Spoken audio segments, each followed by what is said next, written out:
with a company, insiders are your trusted key employees who have access to your software, they have access to your customer lists, and you train them and they become embedded in your business. And how do you protect yourself from them if they turn on you? The most common thing, we call them restrictive covenants. You might know them as non-competes.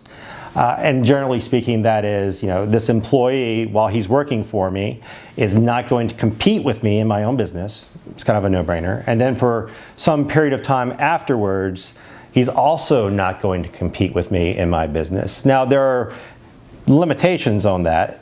And generally speaking, it's, the geographic scope, the time limitation, and whether you're being reasonable. So, for example, if you're a sandwich shop worker and someone's trying to get you you're not going to go work for any other sandwich shop in the city of Jacksonville after you leave me, I really don't think a court's going to enforce that. Similarly, if you're a secretary or a low-level employee, I doubt that a court's you can't work because everyone has a right to earn a living. But if you're a key employee, then you probably want to think about having them sign a non-compete. And the key, though, of course, if you have them sign a non-compete, you have to enforce it. Because if you don't enforce it, you're not going to be able to enforce it against anyone, probably.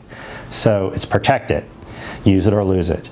Now, there are also non-solicitations, which means basically you're not going to solicit away my other key employees after you leave, and then they're just general confidentiality agreements, so you're not going to spill the beans on my trade secrets. You're not going to give away our secret sauce, or our marketing plans, or our customer lists.